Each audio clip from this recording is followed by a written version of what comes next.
Come, Most High Christ.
I know so. Shalom, Israel, yahawahs, yahawahs, I'm priest and officer 5,000. You die holding it down to the general gets here. Black, Latino, and First Nation man and woman. Now is the time more than ever for our people to come out of this world. And when we say come out of this world, world means age or society. Like it's time for us to come out of America and America's way of thinking. Like if I could, can I get Romans the 13th chapter in the 11th verse? Type your questions into the chat. Type your questions into the chat.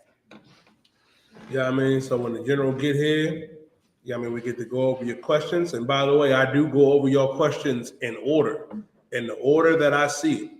I don't want y'all to think that I don't see your questions. I do see your questions. Some of them get impatient. They be sitting up there like, how come you die and don't see my question? The brother got an order against me. No, it's just that it's a whole bunch of questions before you. You don't got to post it 4 or 5 times after the fact. I see it. But that's another topic. Now, if I could, let me get Romans 13 and 11, because this is what we have to realize as the Lord shows some people. Right, Bob? Can you get that for me, Baba Patrol? This is the book of Romans 13, verse 11. Is that knowing the time, that now it is high time to awake out of sleep. The Lord said that now it is high time for that Black, Latino, and First Nation man and woman to awake out of sleep. I know in today's society with them, y'all, a lot of our people be like, oh man, you got to be woke. You got to be woke. But you equivalent woke being, are you voting? Or you in whatever type of African spirituality that you in, or if you're in Islam, the crazy stuff that they say, young brother. This is what it means to really be woke. To understand that the Lord's chosen people, that Blacks, Natives, and Hispanics are the children of Israel, Yahshua in the Hebrew. We are God's chosen people. And it's time for us to wake out of sleep. Because a lot of our people believe in America. You believe in the so-called American dream, and that is a shame if you are Latino. That's a shame if you First Nation or Black. You forget about it. The propaganda that they push against our people, the way our people get unalived on a daily, you would think that we would understand who our enemies are. We are still on the land of our captors, Black, Latino, and First Nation man and woman. Our God said that now, in that knowing the time, now it is high time to awake out of sleep.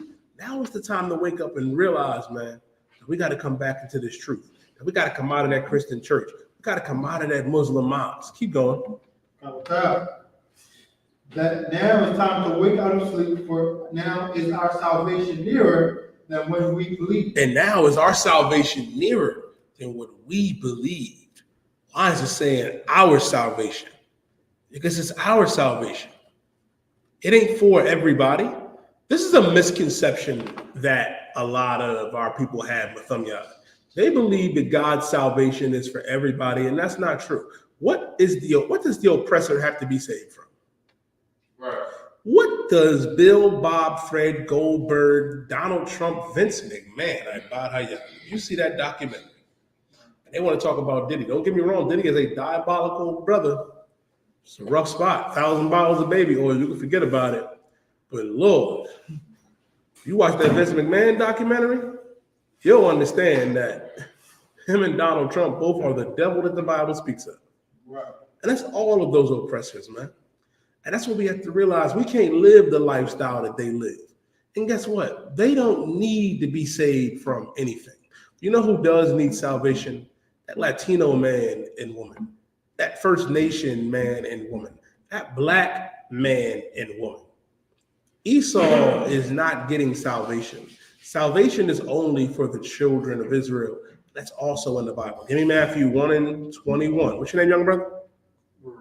Young man Roy, give me Matthew chapter 1 and verse 21. Bob, give me Romans chapter 13 and verse 9. Okay. Well, 9 and 13, excuse me. Let me get Matthew 1 and 21 first, because this is a misconception that our people have. You believe that salvation is for everybody, that the oppressor can be saved. And I'm here to teach you tonight that the oppressor cannot be saved. As a matter of fact, these other nations are not getting salvation. Like, that's one thing that we have to stop doing with them, y'all. We have to stop trying to give our salvation to everybody, because salvation isn't coming to everybody. Salvation is only coming to the children of Israel, and I'm going to show you that in the Bible. Read, young man Roy, Matthew chapter 1 and verse 21. The book of Matthew 1, chapter 1, verse 21. Mm-hmm. And ye shall bring forth a son. And she shall bring forth a son. The she that is going to bring forth a son is Mary. Mary is also a black woman. She's the one that's going to bring forth a son. Read on. And thou shalt call his name Jesus. And thou shalt call his name Jesus, meaning call him Yahawahs. Keep going. For he shall save his people. For he shall save who? His people. He shall save his people. The Bible says that Christ is coming to save his people, not everybody. He ain't coming to save everybody. He's coming to save his people. And who are Christ's people? Christ was a Jew, right? From the tribe of Judah.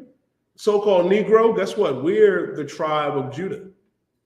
Christ is coming to save the children of Israel, man.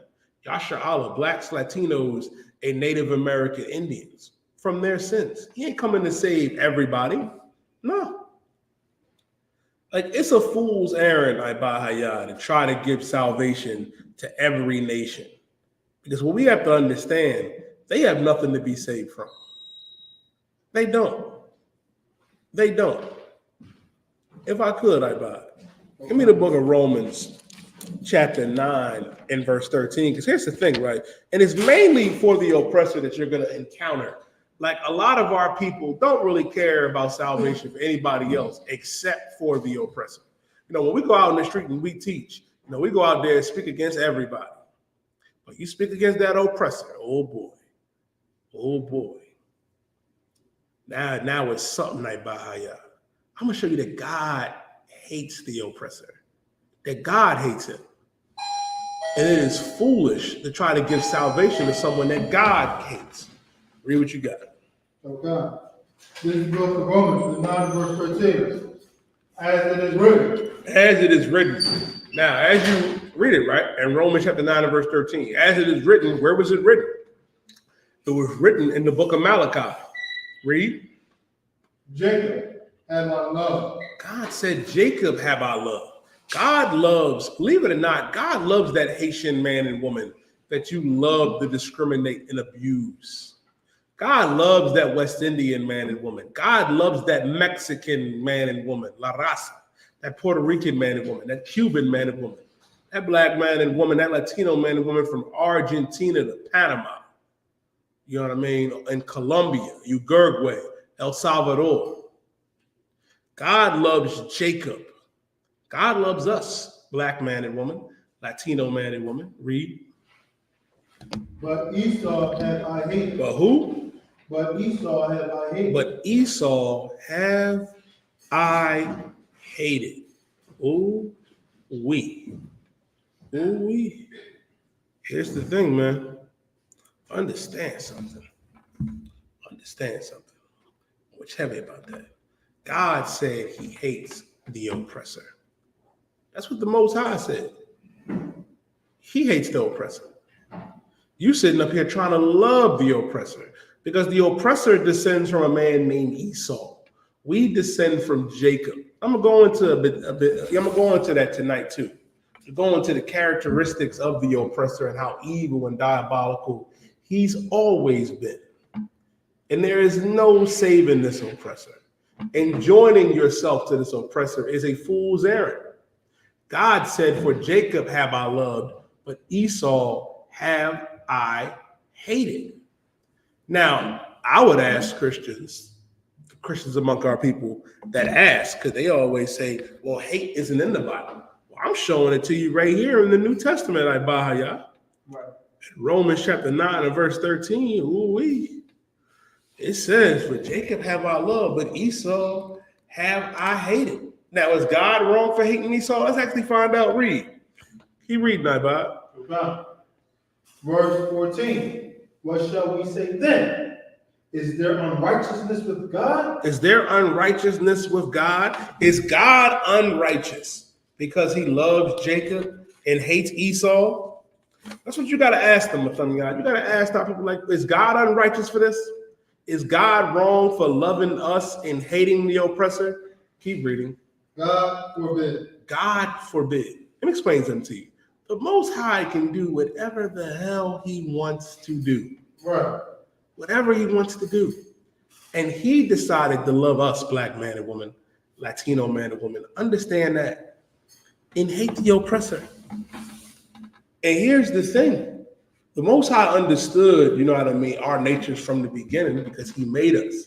The oppressor has always been an evil bastard. And there is no salvation for him. As a matter of fact, I'll take it a step further. Everybody, give me a matter of fact, Mahayaman. 2 Ezra 6 and verse 54. I'll show you this also for every other nation as well. Because I understand, you know what I mean, that it could be a problem. That you'll think, oh, but that's the oppressor. But what about these other nations? No. None of these other nations outside of the children of Israel, black, Latino, First Nation, man and woman, salvation is not coming their way. They have something else coming their way for what they have done to God's chosen people. I'm going to show you that. I'm going to show you what the Most High really thinks about these other nations. Read. Come. This is the book of 2 Ezra, chapter 6, verse 54. Let's go. Come. Verse 54. And after these, Adam also, whom thou madest Lord of all thy creatures, of him become we all. Listen, Adam was made Lord over all thy creatures. Meaning Adam was given dominion over the entire earth. Adam was not the first man on earth because mankind was made on the sixth day. But Adam, being formed from the dust, Adam was already a man, but guess what? Born of a man and woman like you and me. But the thing is, Adam was given that breath. That breath is the law. Adam was the first man that the Most High was dealing with. He was the man that was the first man in the truth. That's who Adam was, the first brother in the truth that God gave instruction to. And he was given dominion. And of him come we all. Everybody on the earth today comes from Adam. Read. Come. And the people also whom thou hast chosen. And the people also whom thou hast chosen. Hold that. I buy Deuteronomy 7 and 6 real fast. We're gonna come right back to this, Mahayaman. Go ahead. This is the book of Deuteronomy, to the 7th, verse 6. For thou art an holy people. The people also whom thou hast chosen, Deuteronomy, the answer to that, Deuteronomy 7 and 6 says, for thou art an holy people. When you look up the word holy, holy means to be separate, set apart. Even when you look at the Bible is called what? The Holy Bible, meaning it's not for everybody. This is for blacks, Latinos, and Native American Indians. For thou art an holy people. Black man and woman, we are a holy people, a separate people. Latino man, First Nation man and woman. Keep reading. Unto the Lord thy God. Unto the Lord thy God. We're separate unto the Lord thy God. We're the ones that the Most High chose to be separate unto the Most High. Keep going. The Lord thy God hath chosen thee Have chosen thee, chosen us. Read. to be a special people unto himself. We were chosen to be a special people unto himself. What does it mean to be a special people? Some of you may have a favorite a special pair of shoes you like to wear, a special dress, a special, shirt, special garment. You may have someone that is special to you. We're the ones that are special to the Most High, Black, Latino, and First Nation man and woman. He chose us to be a special people. And the beautiful part about us knowing that we are a special people, that would eliminate all of the issues that we would have with one another. That if we understood that fellow Latino and First Nation and Black man and woman was special, we wouldn't do harm to each other. We wouldn't unalive each other. You wouldn't have sex with your brother's wife. Since you wouldn't have sex with a man that's not your husband. You'd understand that we are a holy people, a special people unto the Most High. Right. Keep going. Above all people that are upon the face of the earth. Shalom. Above all people that are upon the face of the earth. Black man and woman, Latino man and woman, we are above all people that are upon the face of the earth. The children of Israel are above everybody. Now, knowing that, let's go back to 2nd Ezra, Mahayaman. Keep reading where you were. Verse 55. All this have I spoken before thee, O Lord, because thou madest the world for our sake. That's heaven. The world was made for our sakes. The Most High made this world for our sakes. We're supposed to be in charge. This is supposed to be our world. Listen, 2nd Ezra 6:9 says, for Esau is the end of the world, and Jacob is the beginning of that which cometh after. Even though the oppressor is in charge now, you know what I mean, of this age of society, it's going to come a time where Christ is going to rule, and righteous Black and Latino men are going to rule under Christ. I pray you understand that. Keep going. Verse 56. As for the other people, which also come of Adam. Now, as for the other people that comes out of Adam, the Africans, the Chinese, the Japanese, the Tongans, the Filipinos, the Hawaiians, the Arabs, the East Indians. Oh, as for the other people that come out of Adam, read. Thou hast said that That's what the Lord said. Thou hast said. That's like, man, the Lord said, read. That they are nothing. They are what? Nothing. They are nothing. Our God said that these other nations are nothing. They're nothing. You look at the oppressor and the Arab. That's another thing too. Like our people look at, especially in Philadelphia, our people look at Arabs like they have this high sense of morality and knowledge, and not realizing that Ishmael is a wild man. Right. He's a wild man, Hayat. Right. If he don't get his way, he gonna strap a bomb to himself and blow all this shit up. Salah. That's not a man of wisdom and great knowledge. Right. It's not. And his God is the figment of his imagination, because Allah is not the God of the Bible and not the God of the children of Israel. The Arabs had a God for every day of the year. You can forget about it with the Chinese and Japanese. Oh my God, but you know, we like anime, but some brothers and sisters take it a little too far. You go to DreamCon, Otakon, J1Con, you got brothers and sisters Mahayaman dressing like their favorite Japanese characters. And then that becomes, yes, it's hilarious. That becomes their identity. They can talk about they can talk about Konnichiwa Yadaya. They can talk about arigato-san. I'd be like, what? Brother, that's not your identity. It's not. We have to understand that we have a rich culture. That's right here in this Bible. We have an identity. We are the children of Israel, Black man and woman, Latino man and woman. We are more and bigger than being niggas, spicks, and savages. Our God said that these other nations are nothing. The oppressor is nothing. Nada. He's the real caveman on the earth. He's the real beast of the field. Right. And we look up to him. You think you can live like him? Did he thought he could live like him? R. Kelly thought he could live like him. You cannot live like this oppressor. I tell all our people with we are not free white and 21. You cannot live like this beast. You cannot live like these other nations. I'll give you another one, thumb yard. Our people have an infatuation with Africa. You do know there is a difference between Africans and black people. You do know that. A lot of us can smell the difference. You can smell it, you know. I saw a TikTok earlier since where this Hamite woman, this was funny. This was ham on ham, you know what I mean, crime. Hey, this Hamite woman saw this Hamite man one of the little dating shows, and this said, "You too African for me." But W, I was like, yeah, she smelled it. She smelled it. We not the same people.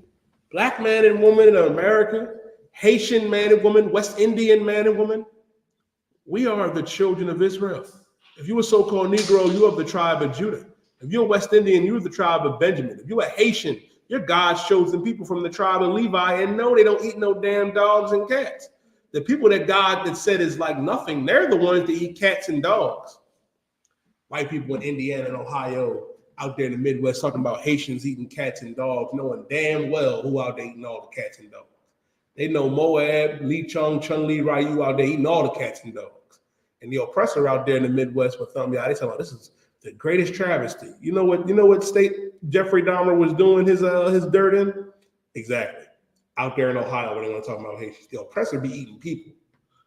And you want to talk about God's chosen people. We don't do that. That's why God said that they are nothing.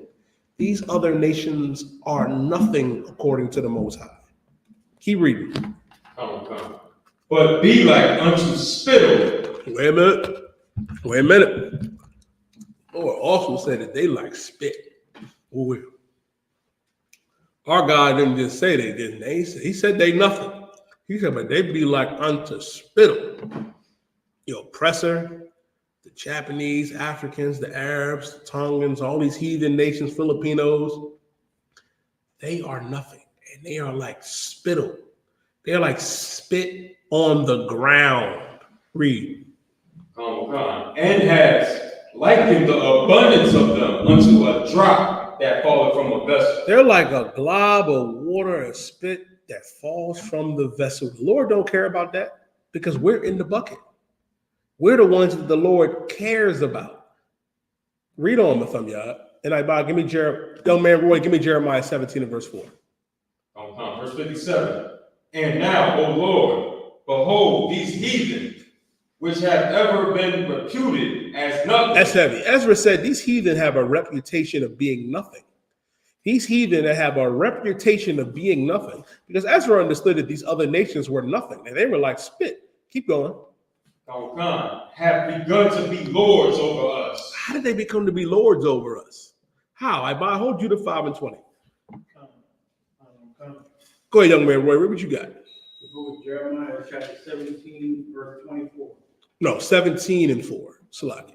Jeremiah 17 and verse 4. Ezra was asking, how did these heathen become lords over us? How did they get on top of us? How did they get in charge? Keep going. Jeremiah 17 and 4. The book of Jeremiah, chapter 17, verse 4. And thou even thyself shalt discontinue from thy inheritance. The Lord said that we would discontinue from our inheritance. Why did we discontinue from our inheritance? Because we decided to follow after these other nations and break God's laws. That's all throughout the book of Deuteronomy, the 28th chapter, Akim and Akwafim. We've been discontinued from our inheritance because we decided to follow after these other nations. I'll put it to you in simpler terms. Because you want to celebrate Halloween. Like you are about to be, and I hate to use profanity, a lot of you grown-ass men and women are about to play dress up. A lot of you grown men and women to be an excuse to dress up like ghouls and goblins and your favorite character. Some of you sisters, you know what I mean? You don't need an excuse to dress like a whore anyway. Now you're about to dress like your favorite fictional whore now. That's a rough spot, I buy her, yeah. That's why we've been discontinued from our inheritance. Following after the philosophy of these heathen nations. Keep reading. The heritage that I gave thee. That I gave thee. The Lord gave this to us. He didn't give it to everybody. Listen, my body said if he gave it to any other nation, they'd be serving him right now. That's why it ain't hard to find when you think about who the stiff-necked people are that the Bible talks about. The stiff-necked Israelites. That's us, black man and woman. Latino man, First Nation man and woman. That's us. Keep going. And I will cause thee to serve thy enemies. And I will cause thee to serve thy enemies. That's heavy. We don't understand that these other nations are our enemies. Explain them to you. Nakar shared with me earlier a documentary that some little Arab did about going into the hoods here in Philadelphia, about the YSL gangs and all the murder that's been going on. And you'll think like, wow, these young Negroes are out of control in Philadelphia. The youth are killing each other. They're selling drugs. And it's easy to point the finger and blame these young black brothers and sisters, man. But I'm going to tell you who the real blame is. The oppressor is the devil that the Bible speaks of. That's right. Truly is. Where did them drugs and guns come from? And you know what I really cannot stand? Because I've had to deal with this recently. Where Negroes would be like, well, we didn't have to take the drugs. We didn't have to take the guns. We didn't have to do that. You're excusing the devil for coming into our communities and our spaces and doing this to our people. Right. Let the roles be reversed. Let me go over to Thailand or somewhere, Siam, and introduce drugs and guns and all type of wickedness to those people. You know what I mean? And show them how to abuse themselves and put you know what I mean? And put drugs on every corner and guns and put liquor stores and put, you know what I mean, tobacco companies and then put abortion clinics all throughout their neighborhoods. Y'all would blame me just like that. Like, why would you do such a thing, you die? You see how you can have that thought and say, why would I do such a thing? Ask your white daddy that question. I'll tell you why he did it, because he's the devil that the Bible speaks of. And what we have to stop doing is blaming that fellow black man and Latino man and woman. That's why the Israelite School of Universal Practical Knowledge under commanding General YAHANNA is here, because we have answered the call. We're the ones, you know what I mean, that the Lord established, you know what I mean, this school in 1969 and brought his prophets back on the earth. And we are doing the Lord's work. Doing his work. Ain't nobody else doing his work. You're not doing the Lord's work in your fake Israelite group. You're not doing the Lord's work in the Christian church or the Muslim mosque. You're not. The Lord's work is being done here in the I.S.U.P.K. This is where the work gets done. And if you want to be part of the work, guess what, black man? That's what Latino man, First Nation man, come in. Put on your all black. I respect every young brother that comes in and wears all black, because it shows that you are tired of this society. You are sick and tired of the pain and suffering that we go through in this society under Esau, and you are willing to stand up to fight against the system. And that is a beautiful thing in my sight. And not every brother is as strong. Not every brother is as strong. That's why I tell every young brother, maintain your zeal. Maintain your zeal. You sisters too, man. Sisters is getting tired too, Bahaya. They're getting tired of what's going on, Shalom, brother, of what's going on out here in the world, man. They teaching our sisters to be whores, teaching them to be terrible mothers. You see what's going on with Cardi B and Offset. This Salaki. You know what I'm saying? That's a whole nother monster. And that's what the oppressor pushes. We are serving our enemies in this place. Every time you go out there and abort a baby, you're serving your enemy, because the oppressor is our enemy and they want us to kill our babies. Every time you go out there and you do get a so-called divorce, and when I say a divorce, you have sex with that brother and then you leave him. Or if you say, brother, you have sex with that sister and you leave her. Understand this, unless it be for fornication, unless that sister go and sleep with somebody else, it's to death do you part, because sex is marriage. This is what they don't want us to understand and know, because we're serving our enemies in this place, man. You think the oppressor is your friend. He's not. He is not our friend. You think these other nations are our friends. Why do you think they push voting and pushing unity among us with these heathens, but don't want us to come together with each other? Because they want us to be subservient to them. And it's not in our nature. It's not. We're supposed to rule over them. Keep reading. And I will cause thee to serve thy enemies in the land which thou knowest not. In a land where thou knowest not. We don't know this land. This ain't where we're from. We're a million miles away from where we're from, Mahayaman. We're from Israel, man. You think this is our homeland. It's not. It's not.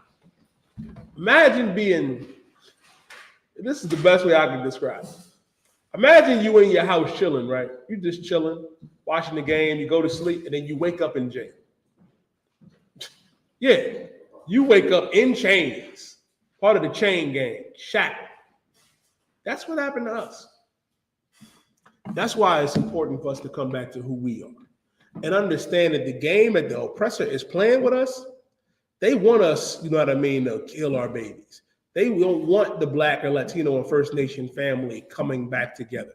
That's why they put every evil and wicked vice out there for us to be like, oh man, this is the norm. When relationships like Cardi B and Offset, that shouldn't be the norm. It shouldn't be. Since your first option should not be, I have to leave that brother. That is what the oppressor wants you to do. About give me where the Lord said, you know what I mean, the first bond, what Christ said, Salakia. Give me the scripture where Christ said, I believe it was in Mark and Matthew, where, you know, the bind the strong man. That's what the oppressor has done. They come in and gotten rid of that strong brother. And now it is free game. You know what I mean? Now our wives, our kids are food to them. That's why it's important to understand, man, that we got to come out of that way of thinking. You got what I asked for right back? Okay. Go ahead. This is the book of Matthew, chapter 12, and verse 29. Mm-hmm. Or else, how can one enter into a strong man's house? How can you enter into that strong brother's house? You can't just come in Bahaya's house and, you know what I mean, think you're going to have your way with anything. Listen. You come up in our bar crib, that's a rough one. You can forget about trying to pop up on the thumbnail. Keep going. And spoil his goods. And spoil his good. How can you break into a strong man's house and take what he has and spoil his goods? Keep going. Except he first bind the strong man. You got to bind the strong man. You got to bind him. You got to take him away, lock him up, put him away. You got to bind that strong man. And that's one thing that the oppressor has done. Why do you think under Margaret Sanger they came in and put those abortion clinics out and then started to really cater towards sisters and give sisters what they believe they need, at the exception of that you can't have that man in the house? Don't you find that, quote, that funny brother on the internet, Umar, that y'all love, don't you find that suspicious? The Chinese woman can have the Chinese man. Am I wrong? She can have the Chinese man in the house. The Arab woman can have the Arab man in the house. The African woman can have the African man in the house. The East Indian woman can have the East Indian man in the house. Why can't the Latino man be head of his household? Why can't the First Nation man be head of his household? Why can't that Black man be the head of his household? That was a strategic attack that the oppressor has deployed against us. And you got to stop falling for the okie doke. Black man, you need that Black woman. Black woman, you need that Black man. No, brothers and sisters are not equal to balance. It is a balance. And I'll explain it to you. You have, like 1 Corinthians 11:3 says, you have the Most High, you have Christ, then you have the man, and then you have the woman. That is the natural order and balance that we have to live our lives. And it's the Most High, then Christ, then the man, then the woman. But they understand that and that attack on us. That's why they don't want us to be in the household. I'll give you a prime example of that, on how diabolical the oppressor is. They tell us that Dwayne Wade is Father of the Year. That is insanity when you think about it. Like, Wade's considered to be an amazing father. But if you're a Black man that doesn't support your daughter or son's proclivities, you don't support their proclivities. You don't want them to be a sodomite or to live an alternative lifestyle, to be part of the LGBTQP coalition. You don't want that. You're demonized as a bad parent. That's what they say. But in reality, you're a great parent. I'm going to tell you why. Because you're not supposed to approve, you know what I mean, of that type of lifestyle. The oppressor calls it an alternative lifestyle, an alternative way of living, when God said it was an abomination. These are the games that they play with us, man, where they want us to keep us in sin. Romans 1:21 says, who changed the truth of God into a lie and worship and serve the creature more than the creator? Now you're worshiping and serving the creator, not, the oppressor, more than the Most High. You regard what the oppressor says, but you don't want to regard what the Most High says. And they know that. How do we know that we know that? Give me what I asked for, about in Judith. Let me show you how crafty the oppressor in these other nations are. This is the book of Judah, chapter 5, and verse 20. Now therefore, my Lord and Governor, if there be any error in this people. If there be any error in this people. These heathens got together and said, man, if it be any error, if these Israelites, if these blacks and Latinos, Native Indians have one fault, what is it? Keep going. And they sin against their God. And they what? And they sin against their God. And if they sin against their God, young man Roy, can you give me 1 John 3 and 4? We're going to come right back to that.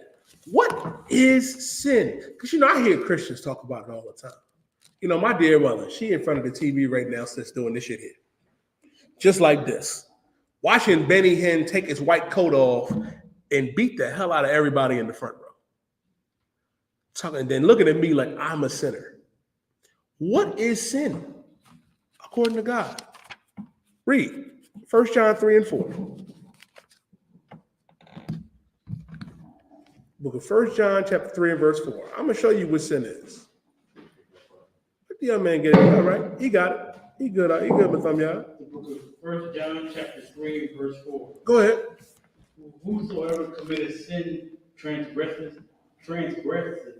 also against the law. Listen, whosoever committeth sin transgresseth the law. Sin is transgressing God's law. Meaning, if you sin, you're breaking God's law. So wait a minute. And that's what these other nations know. We just read it in Judith.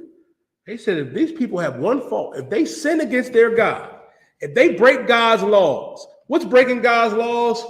Celebrating Halloween, celebrating Thanksgiving, which is the mass genocide of the Native American Indians who are the tribe of Gad, the tribe of Reuben, who are the Seminole Indians, the Mexicans, who are the tribe of Issachar, celebrating Thanksgiving, celebrating Christmas, celebrating your birthday, Valentine's Day, and any other of these holidays.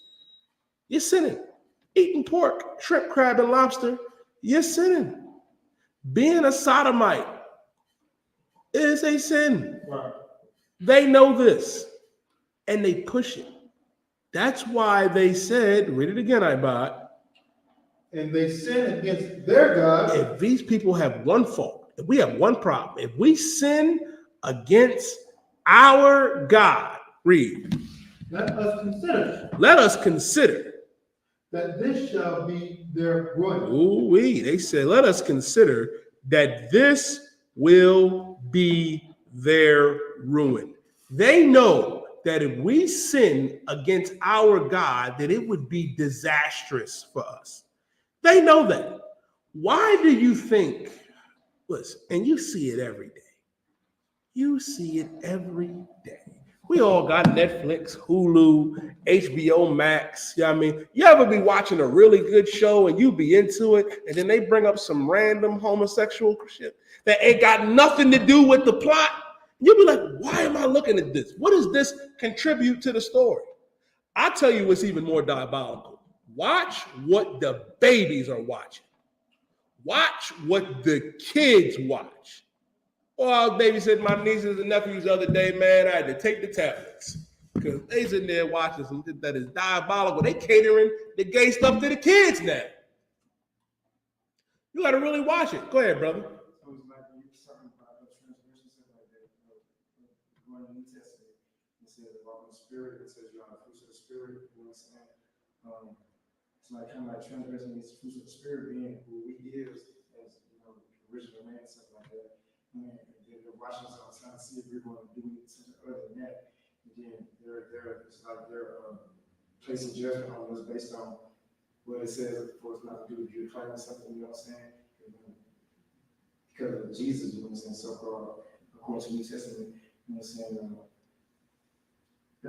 being a man, everybody made mistakes and try to build off of it, you know what I'm saying, as far as the positive, as far as continue following the fruits of the spirit, you know what I'm saying, disregarding the other subject box and not walking into. So it may be being what I've been through, I see, okay, he say it is, he say, yeah, okay, any little thing could be, I'm not saying this, but like a piece of paper that's this small on the floor, it's a sin, you know what I'm saying? They're maybe like it's life in prison or something like that because they hate us that much. You know what I'm saying? Okay. Said a lot there. I'm gonna answer it, you know what I mean, piece by piece and line by line. Now, with sin is transgression, God's law, statutes, and commandments. The Bible says that the law was only given to the children of Israel. You know, we're the only ones that can sin. And then when you read in Judith, the 5th chapter and the 20th verse, these other nations understand that and they know it. That's why they say if we sin against our God. Now, before you come into the truth, right? And this is important. I get what you know what I want. You know, new man, new woman. Also, Mahayaman, get me in Hebrews, sin willfully. Before you come in here, you may not have known eating shrimp, crab, pork, and lobster was against God. You may not have known that, you know, living an alternative lifestyle or being a murderer, such and such, because we all had this Bible growing up.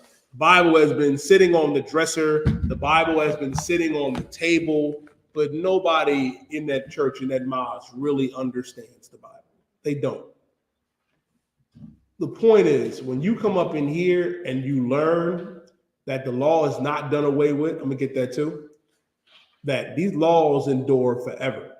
A misconception that they teach in church, right, is that, oh, you know, Christ did away with the law. That is nowhere in the Bible. Christ did not do away with the law. And to your other point, also too, I also hold righteous man fall 7 times. That it is going to be a struggle. You are going to stumble. You are, you know, I don't expect any brother, like say you have you know what I mean, whatever addiction you may have, to just go away over time. But the point is to get up in here, you know what I mean, and continue to strive until eventually you stop doing that thing. That's why it's important to get around the brothers. Like if you're a brother that has a cigarette addiction, I don't expect you to quit cold turkey. You have some brothers that can do it, but it takes time. Like with everything. And you may not have known, I'll give you a big one. A big one is that weed. A lot of people battle us every day with Mahayaman and thinking, you know what I mean? Oh, weed ain't unlawful. Weed is absolutely unlawful. And you may not have known that, but now that you know what you must do. You got what I asked for first, I buy it? The new man stuff? Give me that first. No. And then I'm gonna go to Mahayaman. When we start, fit off the former conversation. Yes. Give me that first. This is the book of Ephesians, 4 and verse 22. Mm-hmm. That ye put off concerning the former conversation the old man. You got to put off the former conversation, the old man. You have to forget everything that you were taught. Everything that you learned in that church or in that mosque, you have to understand that that was a lie. I'll use myself as an example. I grew up, you know what I mean, you know, under my father. My father was in the Nation of Islam for many years of his life, and I came up under that and being a 5%er like many of my uncles. And I thought I knew everything. That's why when you said, oh, like the original man, I understood all that. Making knowledge born, you know, knowledge cipher. You know what I mean? Sun, man, you know what I mean? Moon, stars, all that. The supreme wisdom, everything. But I used to have questions when I got older. I would always question why the Bible was considered actual facts. That if you look into what Elijah Muhammad and them was talking about, they always considered the Bible actual facts because they studied the Bible. A lot of them brothers came over there to 125th and learned, you know what I mean, under the 7 heads. and would sit in classes. A lot of their prominent members would sit and learn under the chief high priest and sit and learn from Commander General YAHANNA and various other brothers. And I would have questions. And then once I came in here, I came to understand, like, wow, man, what I learned was a lie. You have to put off the former conversation. That old man that liked to smoke weed and do whatever, to be a whoremonger, that old woman, you know what I mean, that thought it was all right to be a whore, to kill her baby, you have to put that off. That old man has to die with Christ. A big misconception is that our people believe that Christ died so we can continue to sin. No, Christ died so we can have the opportunity to come back to the Most High. That old man in former conversation, that's now gone away and dead with Christ. Keep reading, Ibad. Which is corrupt according to the deceitfulness of lust. It's corrupt due to the corrupt and deceitful lust. Because your flesh wants to do what? It wants to get high. It wants to be a whore. It wants to be a whoremonger. It wants to do every wicked and vile thing. You have to put off those things concerning your flesh, because your flesh wants to destroy itself. The spirit wants to live. And you got to decide, do you actually want to live? And it's heavy because the general was just breaking this down, you know what I mean, the other day. And which is so important about that, knowing that that old man has to go in order for that new man to come up, you have every Black, Latino, and First Nation man and woman has to make a decision in their life. Are you truly tired? Or are you truly addicted to the pain and suffering that the world provides? A lot of us are trauma bonded, you know what I mean, to the whatever pain and suffering that we came up in, whether it was molestation, whether it was corruption, whether it was physical or mental abuse that we came up in under this society. We cannot use that as a crutch. Now that you come in here and find out the truth that Christ died, and that old conversation, that old man that was full of that corruption, full of that lust, full of that deceit, it has to go. You can't be an evil bastard in here. You can't be a sinner in here and sit here. That's the difference between this place and the Christian church and the Muslim mosque, because you can go into the Christian church and Muslim mosque and remain a homosexual, and they'll tell you that God still loves you. Where is that in the Bible? You can go up in the Muslim mosque and do the exact same thing, because Muhammad was a pedophile, married Aisha when she was what, 6 years old, Ibad? Where do we do that at? We're all fathers and mothers in here. That ain't cool. But that's what they condone. That's not condoned here. It's not. It's not. That uncleanness, that deceitfulness, that lust can't live in here. It has to go. Christ came to do away with that. Keep going, Ibad. Verse 23. And be renewed in the spirit of your mind. And be renewed in the spirit of your mind. Now that you know that pork is unlawful, you're not going to eat pork no more.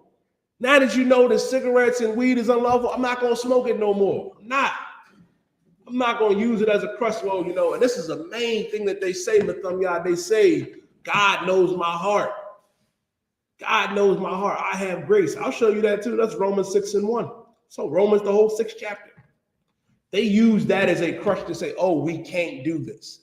That's not true. That is not true. Because our King came to show us how to do it. Read that last line again, Ibad. And be renewed in the spirit of your mind. Now you're renewed in the spirit of your mind.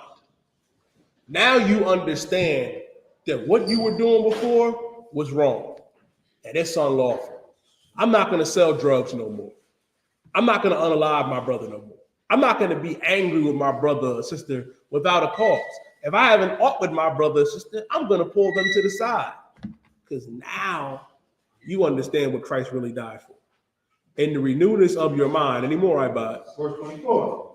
And that ye put on the new man. And you put on the new man. Now you're a new man. If you used to sell crack in the past, you come up in here, guess what? It'd be like you've never sold crack. You can have listen, you can have a woman and have more bodies than Sexy Red and Meg Thee Stallion and Cardi B. That's a lot. That's a lot, Mahayaman. Sister can come in here living like that. You come up in here and get up in here and renew your mind and become a new woman, get your name. That woman ain't never slept with nobody. She's a virgin now. No, now what they consider a virgin. You know, a virgin is a woman of marriageable age, not some little girl like the fake Israelites and pedophiles in the church teach. But now you're a new woman. Now it's like you have never had sex with any man. You a new brother. You don't sell drugs no more. You could be, I don't care, you could be Tony Montana out there. You come up in here and get up in this work, become that new man. You ain't never sold nobody no drugs. Right. You a whole new brother. That ain't you. That's the importance of understanding what Christ died for. And that is a big misconception that is not taught in the church, because they teach that Christ died and you can still live and do whatever the hell you want. If that's the case, why is he saying that your mind has to be renewed, that the old man has to be put away, and that the new man has to come forth? Now you got to decide if you're ready to become a new man or a new woman or not. And to the other part, give me sin willfully. Now here's the other thing. Bible also says this in regards to now you knowing that the law is not done away with. And I'm gonna get you that too. This is what happens when you break the law and you know something is unlawful now. Now that you come in here and you found out that the law has not been done away with. Keep going. Read what you got. Oh God, this is the book of Hebrews, chapter 10, verse 26.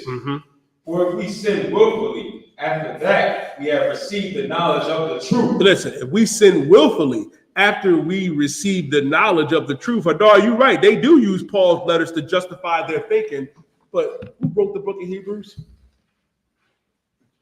was Paul, right? Paul wrote it. And what did Paul say? Read it again. For if we sin willfully. If we sin willfully. Now if you sin willfully, read. After that, we have received the knowledge of the truth. Now that you receive the knowledge of the truth, now that you know that smoking crack is wrong, smoking anything is wrong, including that weed and that fentanyl that Mahayaman do on the weekends, but you think I don't see it. See his reaction says, yeah, you think I was going to catch him out there. He said, God damn. I'm joking, of course, but Mahayaman don't do none of that. He's an excellent young brother that's in this truth, man. Now that you know that, right? Now that you know, guess what? Read. There remaineth no more sacrifice for sin. Now there's no more sacrifice for sins. Christ ain't going to get up and die for you again on that cross. If you go out there and sin willfully after you found out that being a whore is wrong, being a whoremonger is wrong, that you're not supposed to eat shrimp, crab, pork, and lobster, that you're not supposed to put that woman away, you know what I mean? Unless it's for fornication, you cannot go out there and put that sister away for anything. The only way you can do that is unless she went out and slept with somebody else. Right. Can't do that no more. Can't do that no more. Now that you know that, and you come up in here and you sin willfully after receiving the knowledge of the truth, there's no more remaining of a sacrifices for sins. Christ is not going to die for you again. Now the Lord is going to deal with you directly. And trust me, that's a rough spot. It's not what you want to be in. Right. It's not. And the thing is, too, and I'm glad you asked that too, brother, and made that comment, because a lot of our people, you coming out of that church and you coming out of that mosque, and it is a deceitful place. They don't even understand that. Most of our people have no clue. And they, like the brother said in the comment section, they use Paul's words to try to justify their wickedness. But Paul just said, if you sin willfully after receiving the knowledge of this truth, there remaineth no more sacrifices for sins. You can't say, oh, I have grace. That's another thing that I cannot stand, young man, Roy. Mama and auntie talking about, oh, we got grace, baby, we good. Give me Romans chapter 6 and verse 1, and then give me Matthew chapter 5 and verse 17. And then give me the other scripture that I asked for. This is the book of Romans, 6 and verse 1.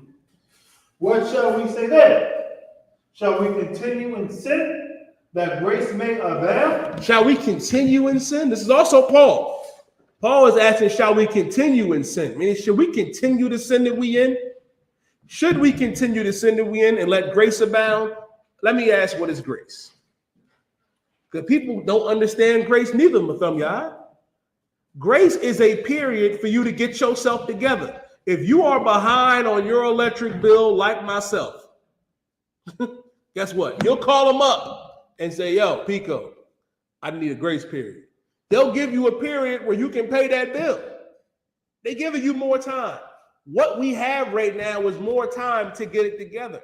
Don't squander it by going out there behind the building smoking and vaping. That's the new thing with them. Yeah, they out there vaping now. It look crazy. Keep reading.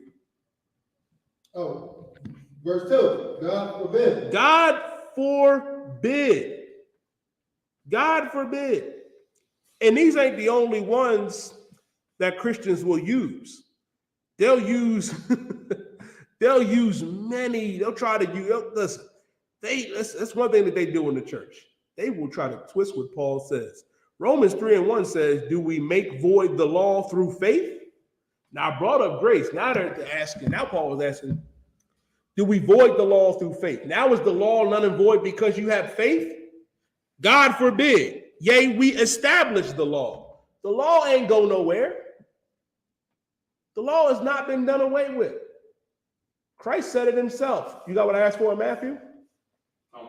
5:17. Read. Nice and loud. It's the book of Matthew, chapter 5, verse 17. Think not that I am come to destroy the law or the prophets. About whole Proverbs 24:16. But keep it. Oh, Matthew, Proverbs 24:16. Read that again from the top.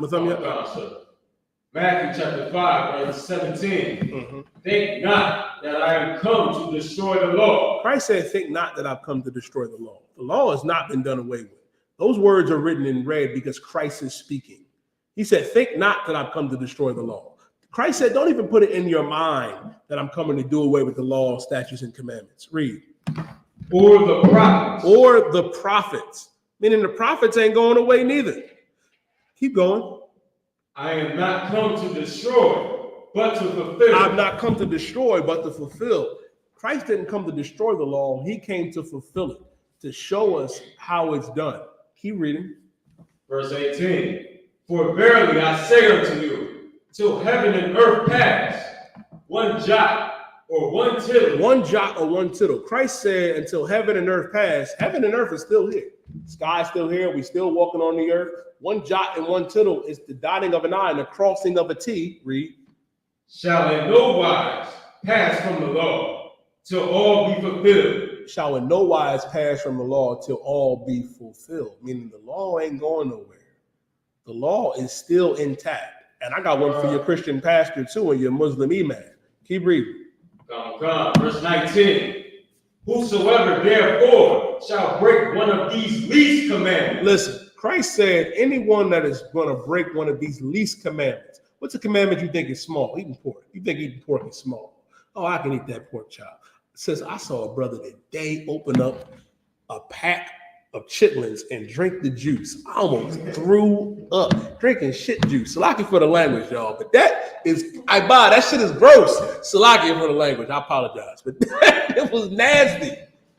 Brother, cut it. Listen, that's the least commandment. Read on.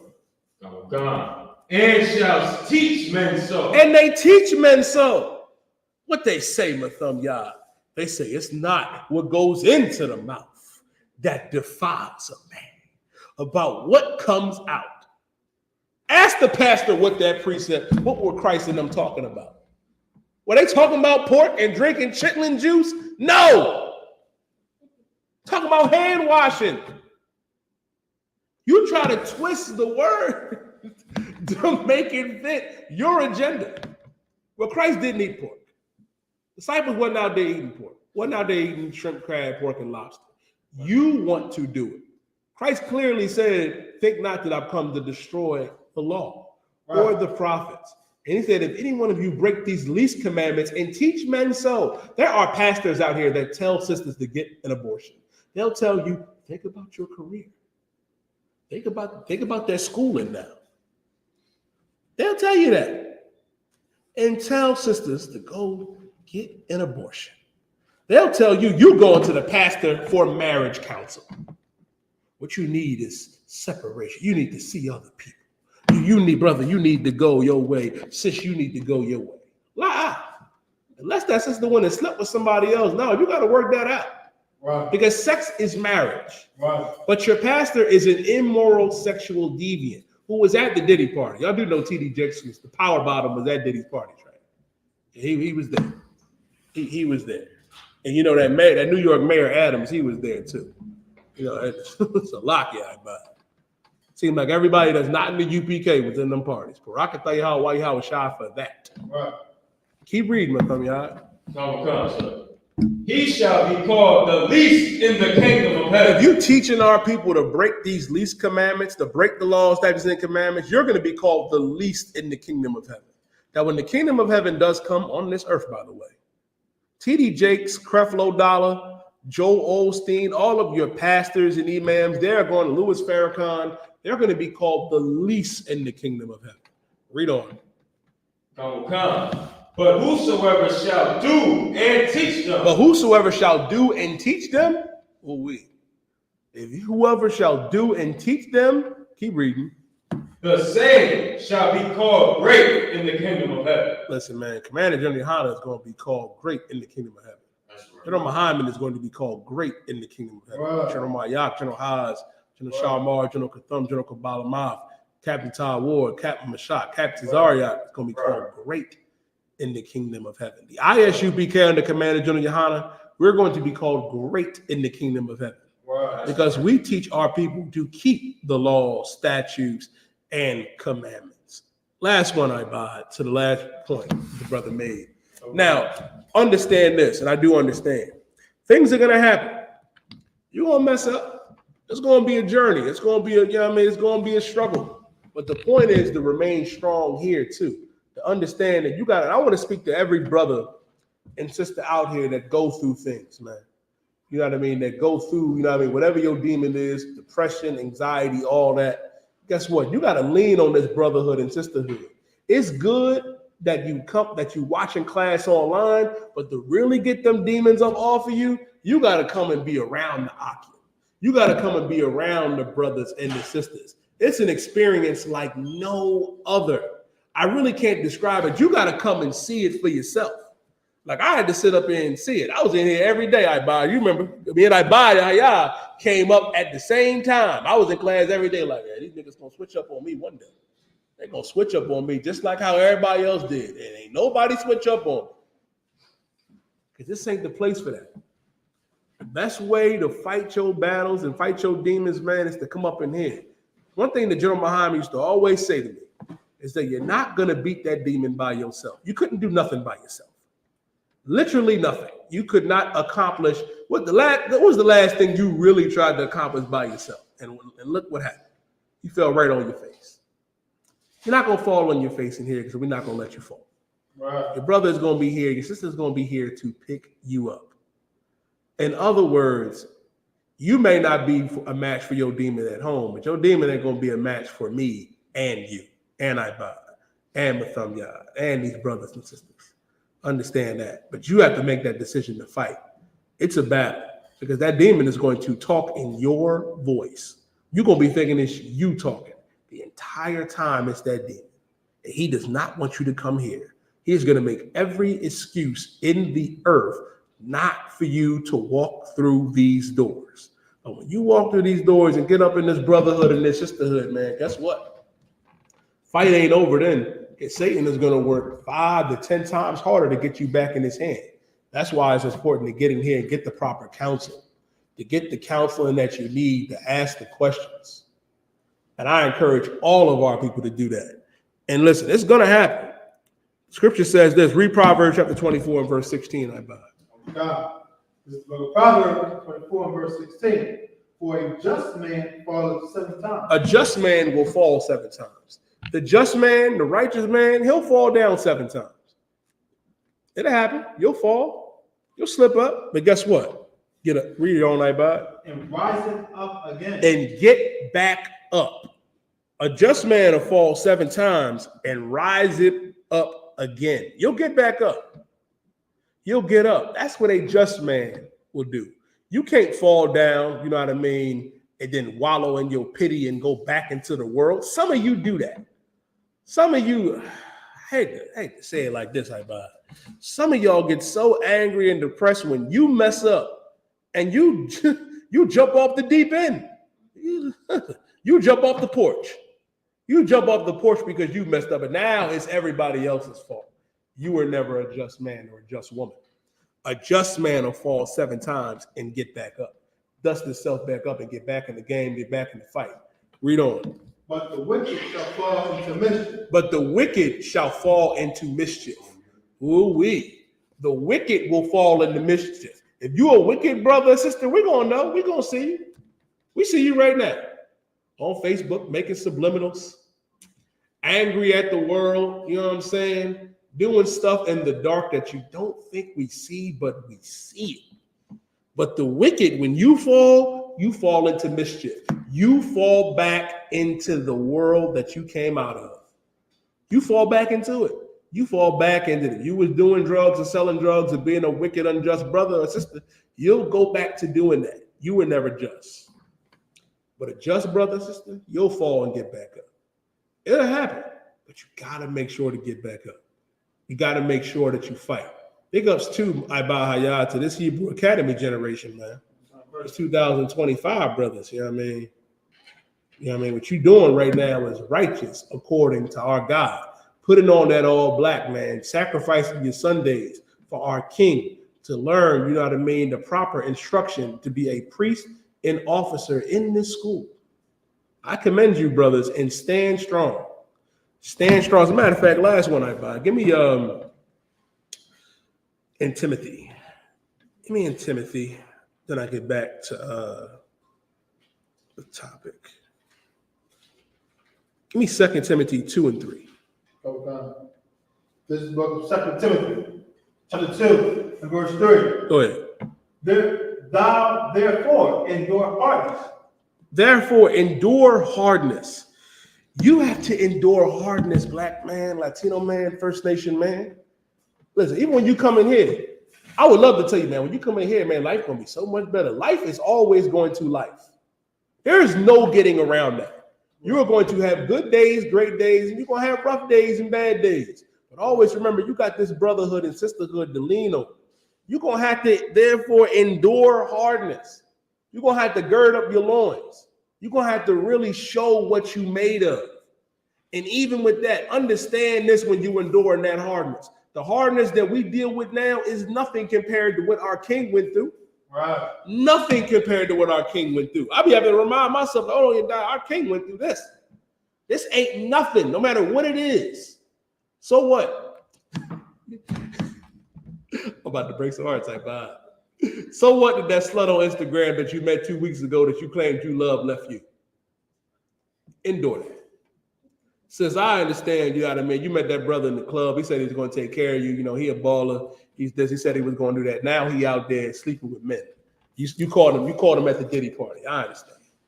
Those are extreme situations, of course. But endure hardness. No matter what you're going through in this life, endure it. Scripture says you got to endure to the end.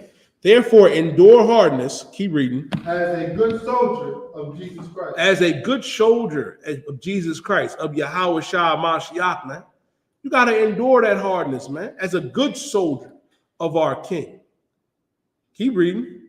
Read verse 4. Verse 4. No man that warreth entangleth himself with the affairs of this life. That's heavy. No man that warreth entangle himself with the affairs of this life. Don't entangle yourself in the affairs of this life. In retrospect, it's not that deep. Like before you run to Facebook, I gotta say it like that. Before you run to Facebook and Twitter about your problems and your situations or whatever you're going through, understand that it's not that deep. Right. It's never that deep. No man that warreth entangle himself with the affairs of this life. Like, I understand you may have left certain things in the world behind, and it was righteous of you to do so. It's righteous of you to do so. To give all that up for our King's sake. And that's important. No matter what you're going through, no matter what you war with, because you're going to go to war with yourself. Like I broke down earlier, your flesh is going to want to do every evil and wicked thing in this life. No man that warreth entangleth himself with the affairs of this life. It's not important. It's not important. Don't worry about it. There are bigger things going on, bigger things that are happening. World War III is around the corner. Right. World War III is around the corner. Like multiple, y'all hear about that food shortage that's getting ready to happen? That strike that they about to do with the pier? It's about to happen tonight at midnight, right? It's about to get real outside. And you worried about what this one said and that one said and what's going on with you. It's not important. No man that warreth entangleth himself with the affairs of this life. Read on. That he may please him who have chosen him to be a soldier. Listen, man, Christ chose us to be soldiers. And that's what we have to be. Hebrew Academy 2025 participants, remember that. No matter what you're going through, you have to endure it. Young brothers, man, you have to endure. Sisters, you got to endure too. Understand, man, brothers, you got to be a good soldier of our King, because he's the one that chose us to be a soldier. And in knowing that you've been chosen, understand this. Something that Commander General YAHANNA said, man, when I was a young man, that really hit me.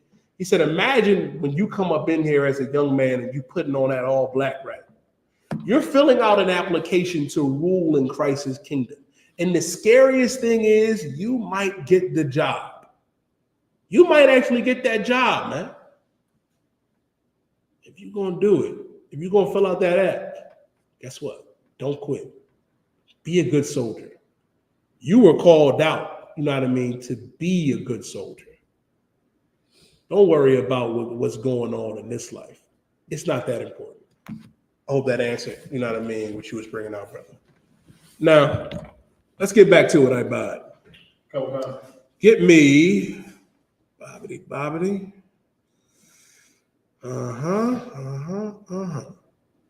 Matter of fact, to get back on it a little bit, give me 1 John chapter 2 and verse 15. Come.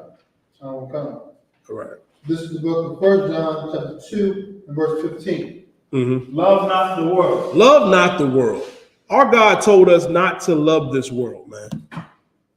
You got to understand, our people in the world love this place. They love this age of society. You love Christmas. You love Thanksgiving. You love that church. You love that mosque. You're like Lot's wife. Lot's wife loved. You know why she looked back at Sodom and Gomorrah? Because she loved it.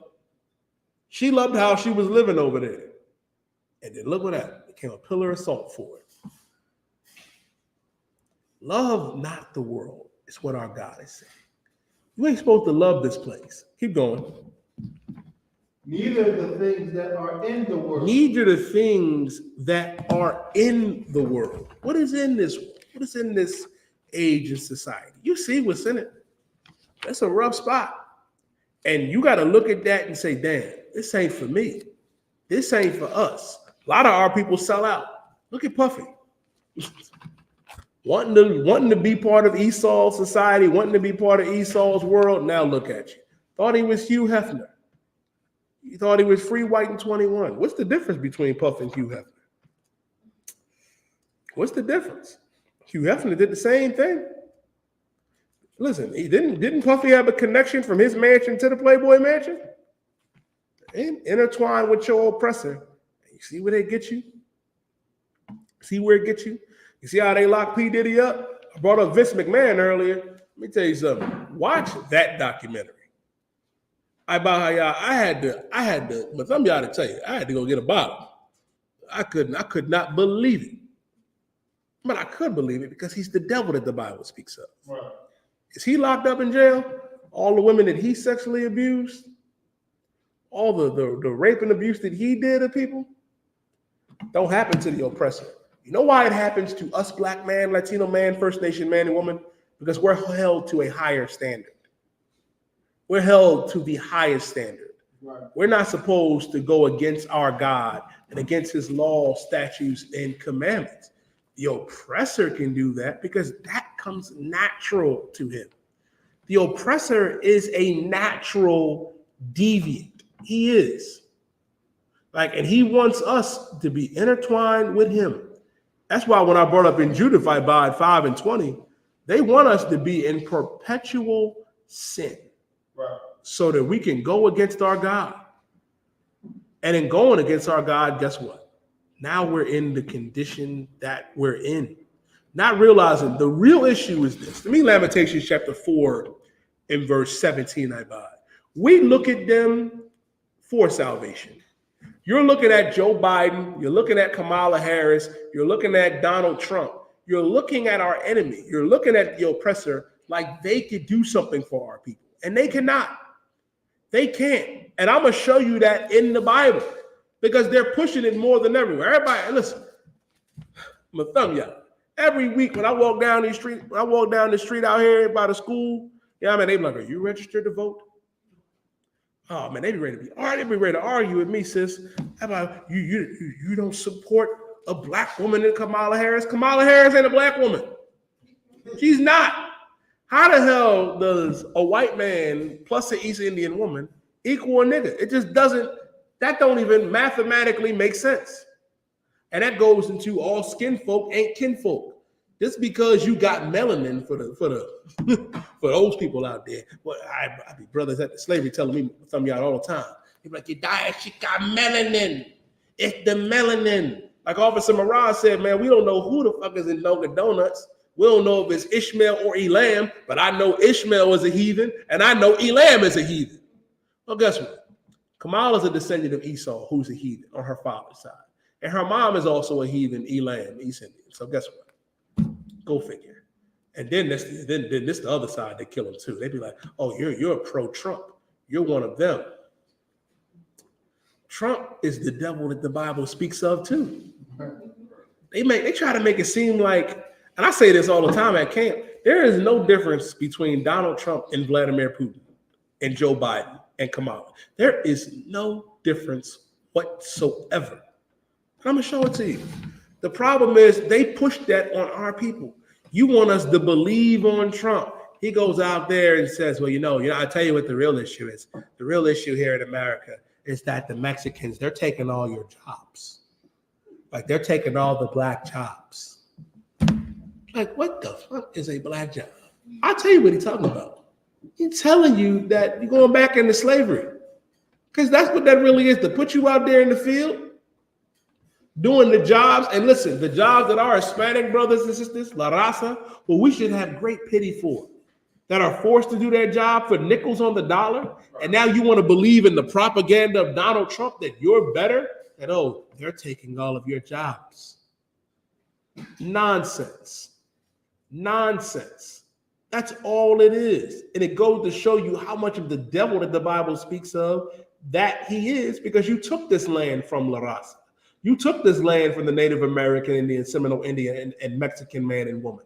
And then you came over there and enslaved them and enslaved us. And now you're putting us against each other. There's no difference between Trump and Kamala. Both of them are the devil that the Bible speaks of, and we should not put our trust in either or. Give me Lamentations 4 and verse 17. This is the book of Lamentations, chapter 4 and verse 17. Mm-hmm. As for our watching, our eyes as yet failed for our vain health. Listen, we have watched, and our eyes have yet failed for our vain help. What's a vain help? Them going out there. Did y'all see the video of Kamala Harris with the new Southern accent? She got a Southern black woman accent now. And then she went out somewhere else and had an Hispanic accent. But she don't talk like neither or. They're trying to cater. Our eyes has failed for our vain help. You looking at Kamala like she's going to save our people. If Kamala was going to do it, why is she talking about it now? Wasn't she in office for the past 4 years? What was she doing? Oh, that's right. She was doing what she does best. Oppressing God's chosen people. Blacks, Latinos, and Native American Indians. She comes from a long line of that. She is the granddaughter on her father's side of a man named Richard Hamilton. Richard Hamilton was a prominent slave owner in Jamaica. And let me tell you what's so heavy about that. I'll get it for you. I believe that's his name, Richard Hamilton. It sounds right. Bear with me. I'll tell you what's so heavy about it, right? Yep. And which is so, Hamilton Brown, excuse me. Hamilton Brown, a prominent Irish slave owner in Jamaica. They had the British Parliament and government. They had to pay Hamilton Brown the equivalent of $11 million to free his slaves. Oh, they had to make sure that they couldn't take a loss. That's who you want to put in? Not talking about she's a black woman. No, Kamala and her family oppressed real black men and women from the tribe of Benjamin, man. Her grandfather, Hamilton Brown, had to be paid $11 million to free his slaves. Go ahead, sis. Yeah, even though she oppressed our people, she wouldn't act like us just to get into HBCUs and places where black people are. Absolutely. Just like the millions of other people. Like, I don't know if you watched this Saturday with Commander YAHANNA, but it was this other Indian guy that faked it like he was a black man just to get into an HBCU. Just like a million or something, including Kamala. Oh, absolutely. What you're saying, sis, is absolutely correct. They'll fake it. They'll fake it. What was the white woman's name? Rachel Dolezal. They'll fake it. She was the president, of the NAACP? A white woman masquerading as a black woman. Had the accent and everything. And the crazy thing about that, she's an oppressor, just like Kamala. Our eyes has yet failed for our vain help. She ain't a sister. She ain't gonna help us. Donald Trump for sure ain't gonna help nobody. Did Trump not just go out there and say they're eating the cats and dogs? They're eating the cats and dogs out there in Ohio. I saw the videos on Twitter. You know, the Wizard of Oz, me and him, we used to hang out at Jeff's Island. They'll show me. You know, Donnie and Jeff. Y'all know. I ain't got to tell y'all that. Trump and Epstein, and I ain't got to break that down to you for you. I ain't got to break all that down. Propaganda. Trying to pit us, and now you got silly Negroes out on the West Coast calling themselves foundational Black Americans. Now you against the Latinos and West Indians and Haitians. When we are family, man. You got to understand that black man, that Latino man and woman is your family. Nosotros somos familia una raza. We are one people and one family. They pushing division, man. Our eyes has yet failed for our vain help. You looking at Kamala, you looking at Trump like they going to do something, and they're not going to do nothing. It's all propaganda. It's all a distraction. They will say literally anything to get your vote, to get your attention. But your vote should really be in the one that matters, in Christ, our King Yahawahs. Keep reading. Okay. This is the book of Lamentations, the 4 verse 17. Mm-hmm. In our watching, we have watched for a nation that could not save us. Mm-hmm. Verse 18.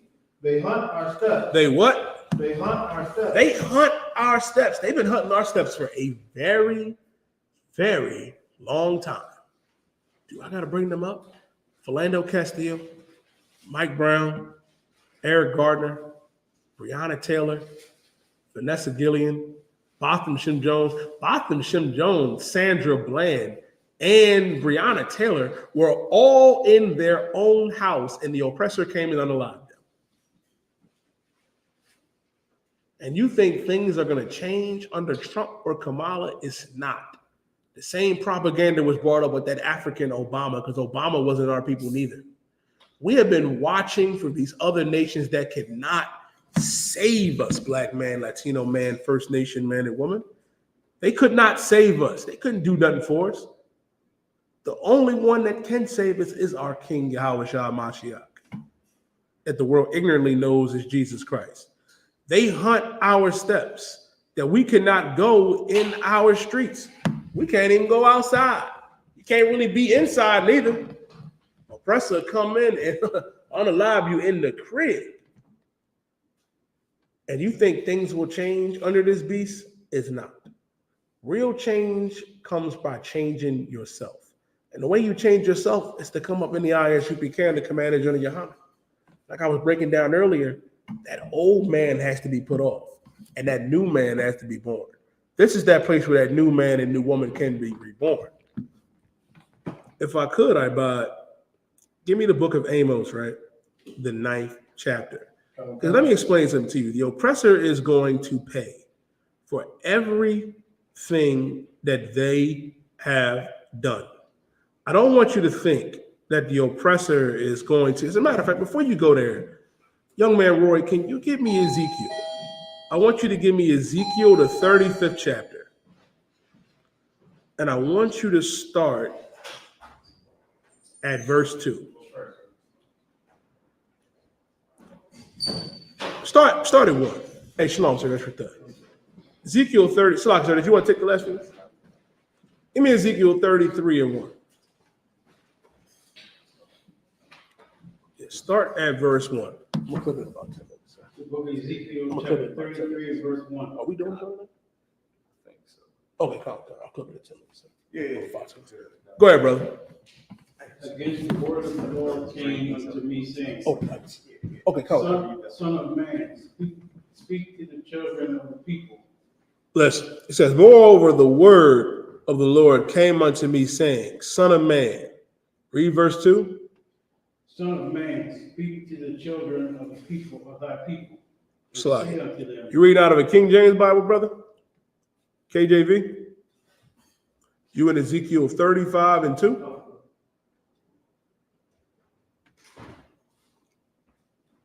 Moreover, the book of Ezekiel, chapter 35, and verse 1. Moreover, the word of the Lord came to me, saying, Son of man, set thy face against Mount Seir. Set thy face against Mount Seir. You know what Mount Seir is? Mount Seir is talking about Edom, talking about Esau. The Lord is saying, Ezekiel, son of man, set your face against Mount Seir. Read. And prophesy against it. And prophesy against it.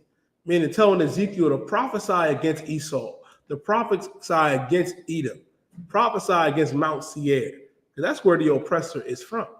The oppressor descends from a man named Esau, like I broke down earlier. And Esau was born red and hairy. Who's red and hairy today? The oppressor. Like a hairy garment. He's red and hairy. You think he's white, Caucasian. No. Turns red in the summertime, pink in the winter. Keep reading. And say unto it, thus saith the Lord God, behold, O Mount Seir, I am against thee. The Lord is saying, oh, behold, Mount Seir, I am against thee.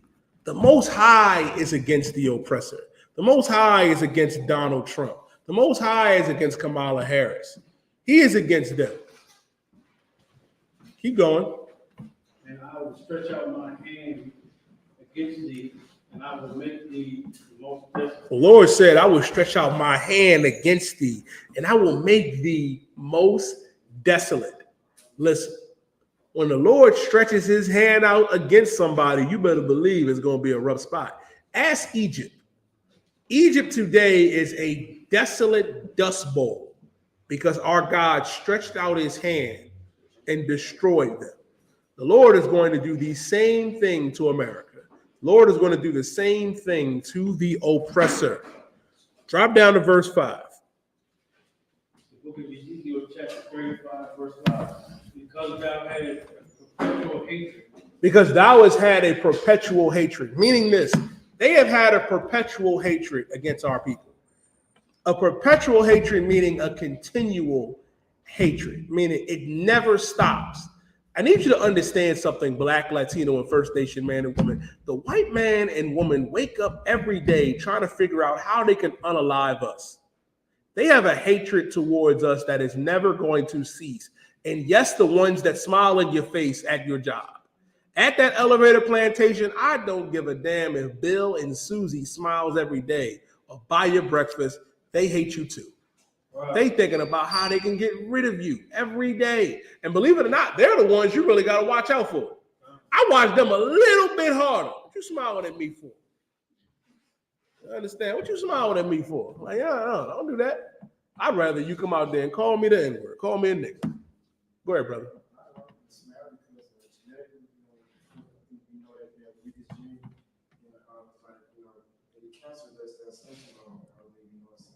So like, yeah, that's like probably pressure and employment type stuff like that. You got to genuinely put a lot of pressure on somebody. What's the point? You know what I'm saying? But as a black man, we got a strong genuine, so we can take that pressure so that they can't take it. So when they're really mad, you know what I'm saying? They have to smile because they mess around and get sick of something like that. You know what I'm saying? Genetically, you know. Basically, if they're watching for a long time, and you said that they're smiling. They're not smiling because they're smiling because they're really haters and they really want to be angry. So if they get too angry, they can get sick and die, man. If you really do the research behind that, if there's genetic genes and stuff like that, they know it. But a lot of African Americans and Americans don't know this about the white folks. You know what I'm saying? They can't get too mad. It's like the price of bus. I'll do you one better on a spiritual level, brother. You know why they really smiling on that spiritual level? Because when they think about every evil and diabolical thing that they have done and can do to them, it's a sensation that they get among their people. It's like, how can I describe it? Like they have a sense of ecstasy among them, like when it comes to their wickedness, especially against us. If you get a chance, go out and look at the videos of them when they go out there and hunt. And they go out there and they kill a bear or a deer. And they're like, oh my God. You got white men that don't even get that type of arousal from their women. They get it from the other men though, because that's a whole nother topic. But they get excited when it comes to murder, bloodshed, living by the sword, which is spiritual. Because they can't help it. That is in their nature. Like people don't understand them being like, us saying that they're the devil that the Bible speaks of, man, is absolutely true because the Most High said it. And we're two different sets of people. Jacob and Esau. Jacob is a plain brother that dwelled in tents, who every Black, Latino, and First Nation man and woman descends from. Esau was a man of the field. Esau liked to be out there covered in deer piss, in the jungle, in the woods somewhere, tearing everything up. It's a shame what they're doing to the wildlife. And they want to talk about the Haitians. We need to call Peter on Esau for the things that they do. Call everybody. And that's the thing too, man, and what we have to realize. Our God said, you know what I mean, because thou hast had a perpetual hatred, a continuous hatred, because it's within them to be that way. It is. It is like, and it's a quote. I remember I was watching, I think it was Phil Donahue. Kyler Muhammad used to always come into the I.S.U.P.K. and sit in those classes.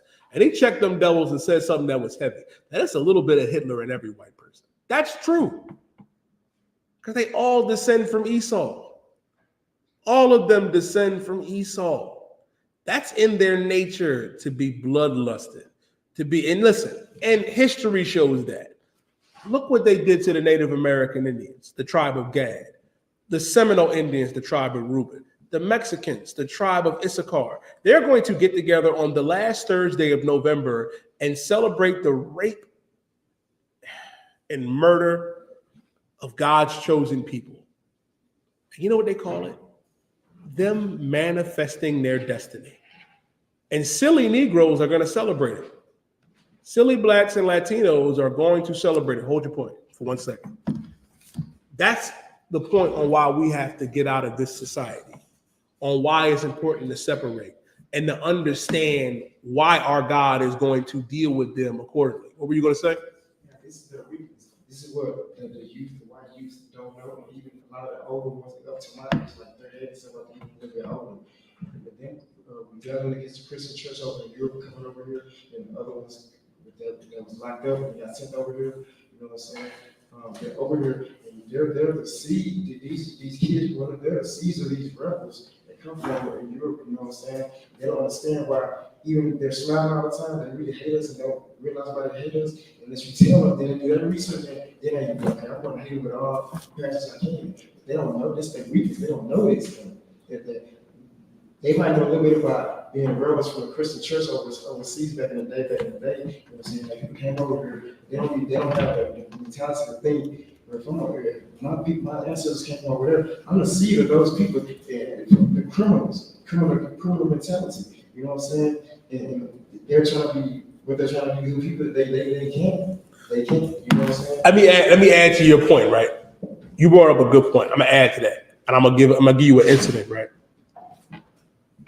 2 years ago, we had the mission to Acuna. I believe it was 3 years ago, mission to Acuna. The Israelite School of Universal Practical Knowledge went down to Acuna, Mexico to feed our Haitian brothers and sisters that were being terrorized and abused by the oppressors, you know what I mean, of the Border Patrol. And those Border Patrol agents, you know what I mean, are the other side of critical race theory. You know how they try to push critical race theory out of the school systems and curriculums? They teach their children. They do. They watch them John Wayne movies. They know what they did to the Native American Indian, to the Mexicans. They remember, they say, never forget the Alamo. Never forget. They don't forget, you know what I mean, the wars and the battles that they went through. And those young oppressors went out there on horseback and whips and started to whip our Haitian brothers and sisters. If I was to show video and pictures of that, you would think that this was something from the 60s or 50s or early 40s, but that was in 2021. That's instinctively in each and every one of them. They naturally have that hatred towards us. That's why when you read in Ezekiel 35 and verse 3, read it again, or 35 and 5, read it again. Ezekiel 35 and 5.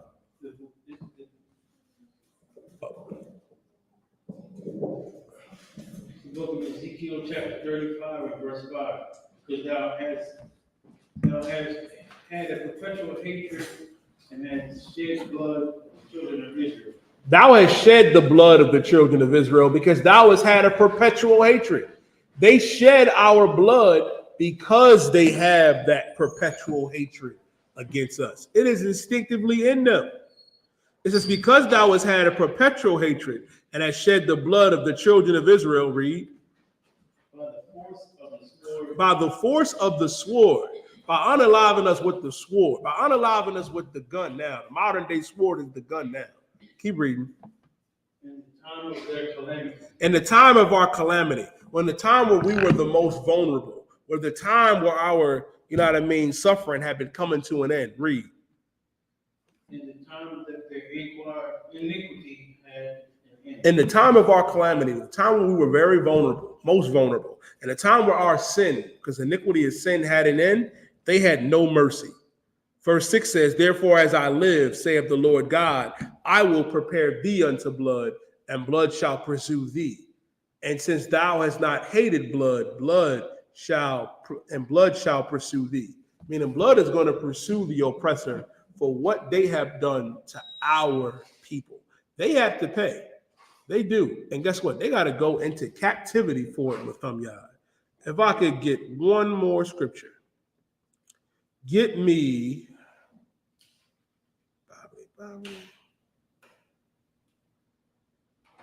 Give me Revelations.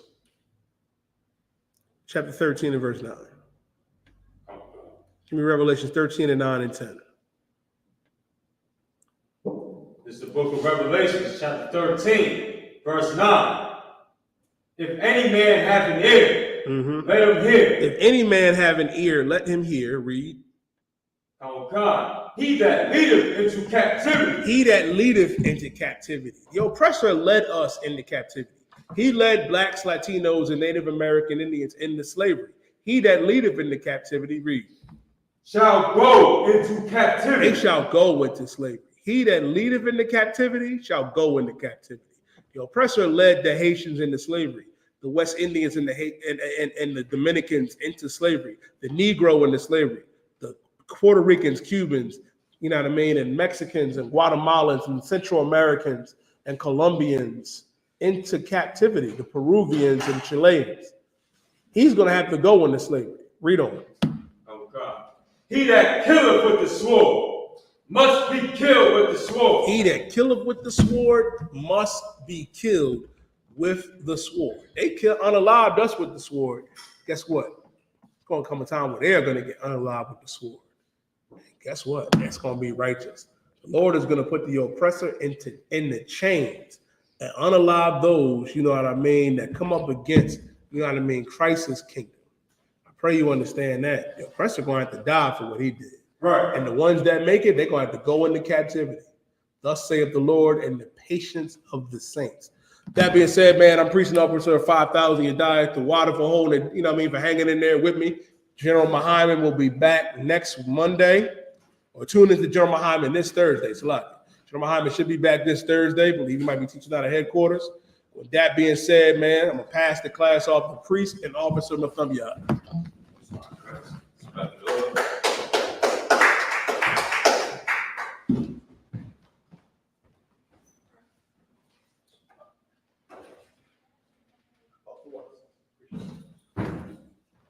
I.S.U.P.K security announcements with I.S.U.P.K. starting at 1 West 125th Street, Hall, New York, under command of YAHANNA. Rule for new brother and sister. When a new brother or sister comes into the school, they are off limits for 6 months. They are to be secluded only. They are here to shed themselves to the world. If they need transportation, the teacher will arrange it. After 6 months, if a brother or sister has an interest in a particular person, he or she must get permission from the head to speak to a brother or sister. There is another 6 months in which the brother and sister will court each other. After this 6 month period, the brother and sister will get permission from the head to marry. Tithes, which is a commandment. You can find this in Numbers, chapter 18, verse 21. Malachi, chapter 3, verses 8 through 10. It means the tenth in the Hebrew, sicarii. 10% of every penny of any increase the Lord gives you, give it to the treasury department, priest fund. Free will offer for priests, not mandatory, whatsoever amount you would like. Upcoming holy convocations, we have the memorial of the blowing of the trumpets, and it's on Wednesday, the 2nd of October. Then you can find this in Leviticus, the 23rd chapter, verses 24 and 25. All right. Whatsoever, remind Akim and Akwati to check the bulletin board in the hallway. If any brother wants to become a trooper in the school, to start wearing all black. You know, black shirt, black boots, pants, shirt, tab, and a scarf. Right. With that, men of Israelite, Muslims, Jesus saying, we all can give one person salute, right? The men of Israel. Good, I bet. Imam Shabbat. Imam. Barak. Yahawahs, Brakatah. Najmatah. Tell the young man what we just said. Yeah, so you would say, you just repeat after me, all right? Say, with your right hand on your chest, feet 45 degree angle. You know what I mean? All right, and you just repeat after me. Yahawah, Yahawah, Ba'ashem, I.S.U.P.K, Yahawah, Yahawah, Barak, Barak, Athah. Athah. Okay, now the Matah, which means hands down. One time, press Sar, which means turn. Turn. All right, men of Israel, we're going to get the system one courtesy salute. Men of Israel, Imam Shabbat, Imam, Barak, Yahawah Shamar, Alathon, Ba'ashem, Yahawah. That's the top, that's the space.